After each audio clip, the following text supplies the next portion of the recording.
This mysterious complex in the Negev desert employed thousands of people, all sworn to secrecy.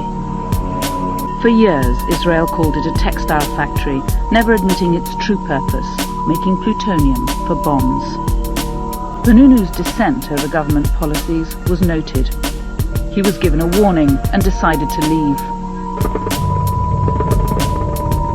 But not without the evidence which would change history. Today, his are still the only photographs ever seen of the inside of Israel's nuclear bomb factory. Haunem flew to meet Vannunu, who is now a Christian living in Australia. He was brought to England.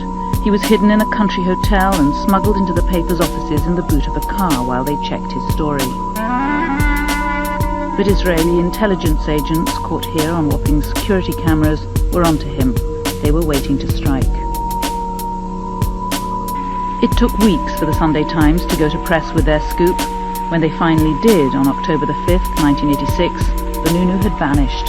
He'd met an American woman in Leicester Square who seemed to like him. He was vulnerable and afraid. When she suggested he'd be safer with her in Rome, he fell for it. It was a classic honey trap. Once in Rome, the full weight of Israel's wrath kicked in. Vannunu was overpowered, assaulted, and drugged. He'd been kidnapped and smuggled back to Israel by boat, unconscious. For weeks no one knew where he was. Eventually the Israelis brought Vannunu to court for a secret trial. They now admitted they had him, but still no one knew how he'd got there. His kidnap, an illegal act on foreign soil, was kept secret. Somehow Vannunu found a pen and solved the mystery for the waiting press. Hijacked in Rome, 30th of September 1986. It was Shimon Peres, then Prime Minister, who'd ordered Vannunu's capture. To this day, the kidnap remains an official state secret. Peres was the father of Israel's secret nuclear program. So what was your reaction? Very negative. What did you do? What I thought should be done. Which was what? To put him to trial. Kidnap him?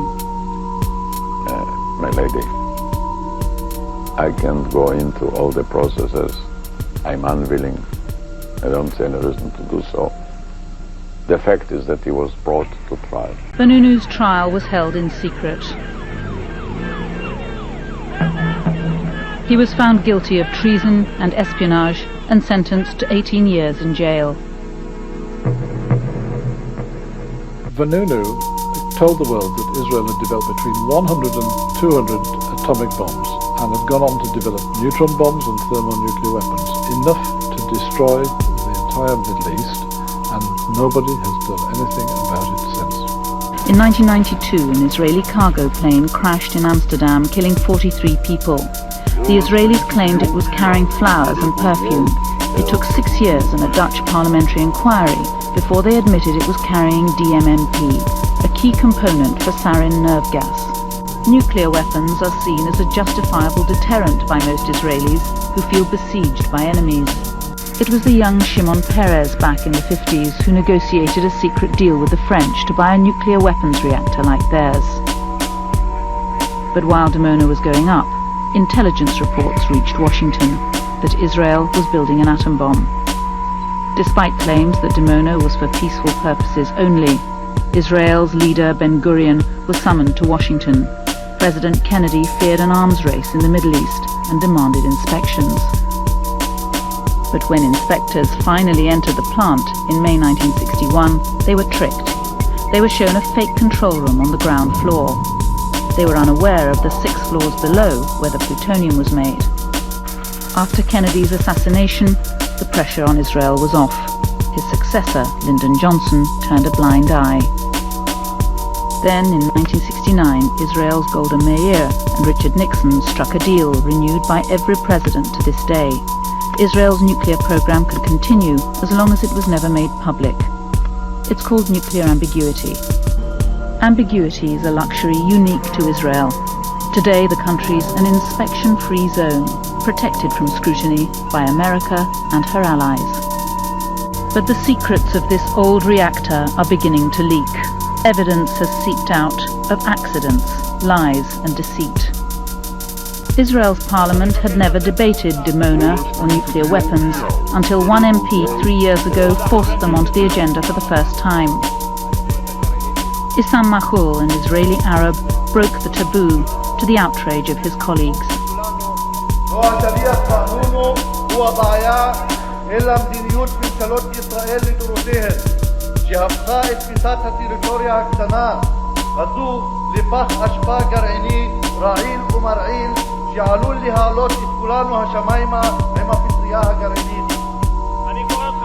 These words, uttered in the heart of Israel's democracy, was seen by his fellow MPs as a sacrilege.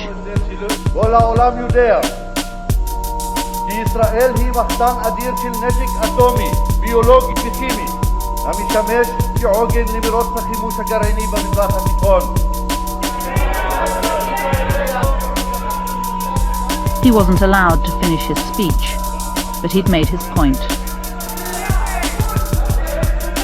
فتشوا عن أسلحة دمار شامل وأسلحة نووية. أنا بقول لهم وين في أسلحة نووية وأسلحة دمار شامل إذا بدي. أنا بقول لهم وين موجودة. في ديمونا موجودة، في خليج حيفا، في جبل علبون، في منطقة سخنين، يدفاتا. بدهم أسلحة نووية؟ بدهم أسلحة دمار شامل؟ يجوا يفتشوا، يبعثوا مفتشين، أنا باخذهم من إيدهم. But even in Israel, some do. The current Prime Minister, Ariel Sharon, directed the invasion of Lebanon in 1982. Thousands of innocent civilians were killed. The worst excesses were in the refugee camps of Sabra and Shatila, for which an Israeli inquiry held Sharon personally responsible. In Belgium, there are plans to prosecute him for alleged war crimes. The Israeli army has used new, unidentified weapons. In February 2001, a new gas was used in Gaza. 180 patients were admitted to hospitals with severe convulsions. Israel is outside chemical and biological weapons treaties and still refuses to say what the new gas was. In Washington, which gives Israel more than $3 billion a year, the talk is only of Iraq. For weeks we've tried to get an interview about Israel's weapons of mass destruction, but no one in this Bush administration wants to talk about Israel. So we've asked for an interview about the military balance of power in the Middle East, and now they've agreed. Yet again, the shutters have come down on this story. Our interview with Under-Secretary for Defence Douglas Feith was scheduled for 4 o'clock, somewhere in this vast complex of the Pentagon behind me. Yet at the last minute, we've heard the interviews cancelled. Questions about Israel, it appears, are strictly off-limits. On February the 19th, Vanunu was again refused parole. He remains in Ashkelon prison. Horev has let it be known he intends never to let Mordechai Vanunu leave Israel.